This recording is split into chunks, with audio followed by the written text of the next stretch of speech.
Hurricane Milton has rapidly intensified into a catastrophic Category 5 storm. With winds now exceeding 160 miles per hour, Hurricane Milton poses a severe threat to coastal communities along the Gulf of Mexico. Residents in vulnerable areas are urged to take immediate precautions as Milton approaches.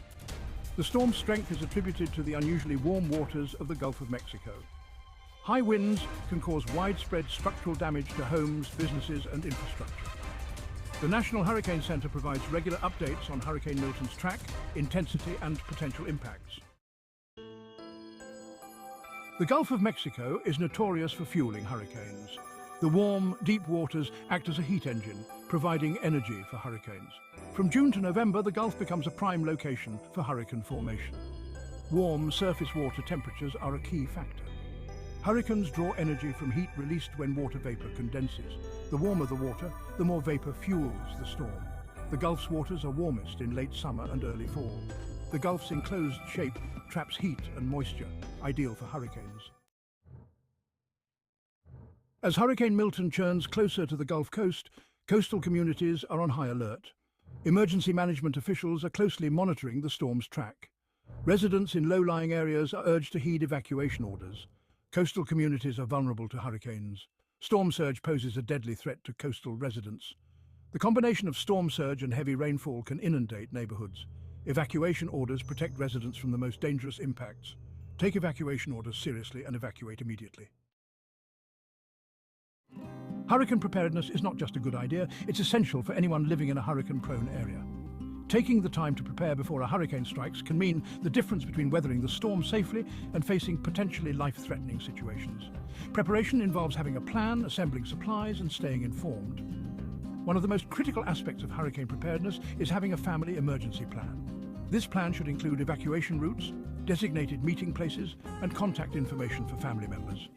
Knowing where to go and how to communicate with loved ones in the event of a hurricane is crucial. Equally important is assembling a hurricane supply kit. This kit should contain enough food, water, medication and other essential items to last for at least 3 days. Other items to include are a first aid kit, flashlight, batteries, a battery-powered radio and important documents. Staying informed is paramount during hurricane season. Pay close attention to weather forecasts and advisories issued by the National Hurricane Center and local authorities. Familiarize yourself with the hurricane evacuation zones for your area. Knowing your zone will help you determine if and when you need to evacuate.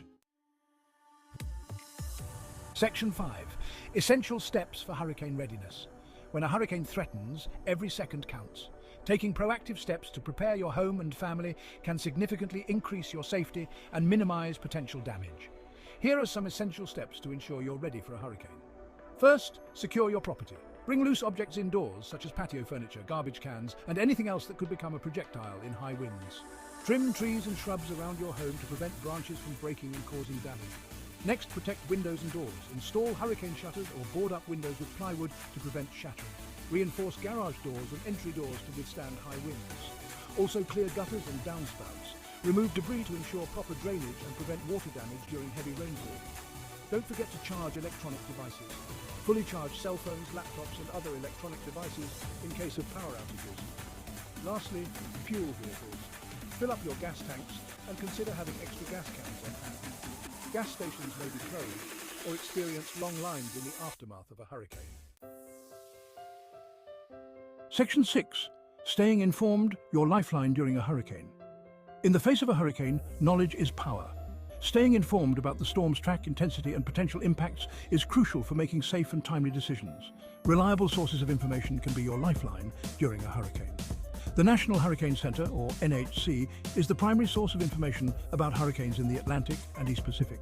The NHC provides up-to-date forecasts, advisories and tracking maps on its website and social media channels. Local news outlets and weather radio stations are also invaluable resources for hurricane information. They provide localized coverage, including evacuation orders, shelter locations, and road closures. Social media platforms can be useful for staying informed, but it's important to rely on verified accounts from reputable sources. The NHC, local emergency management agencies, and news organizations often use social media to disseminate critical information during hurricanes. Section 7. Evacuation orders when and why you need to leave. Evacuation orders are issued to protect residents from the most dangerous impacts of a hurricane, particularly storm surge. When an evacuation order is issued for your area, it's imperative to take it seriously and evacuate immediately. Evacuation orders are typically issued based on a hurricane's projected path, intensity, and the vulnerability of the area. Low-lying areas, coastal communities, and areas prone to flooding are often the first to be evacuated. Waiting too long to evacuate can put you and your loved ones in danger. Evacuation routes can become congested, and shelters may reach capacity. Delays can also leave you stranded in a dangerous situation as the storm approaches. If you are ordered to evacuate, follow these steps. 1. Gather your family and pets. Make sure everyone is accounted for and that you have essential supplies for your pets. 2. Secure your home. Lock doors and windows, turn off water and gas, and unplug electrical appliances. 3. Follow designated evacuation routes. Do not attempt to take shortcuts or drive through flooded areas. 4. Seek shelter. If you are unable to stay with friends or family, proceed to a designated hurricane shelter. Section 8. Community support and resources. Hurricanes can be isolating events, but it's important to remember that you are not alone. Communities come together during times of crisis, offering support and resources to those in need. Local churches, community centres and non-profit organisations often serve as distribution points for food, water and other essential supplies in the aftermath of a hurricane. They may also provide temporary housing, counselling services and financial assistance. Government agencies such as the Federal Emergency Management Agency or FEMA offer a range of disaster assistance programs. These programs can provide financial assistance for temporary housing, home repairs and other disaster-related expenses.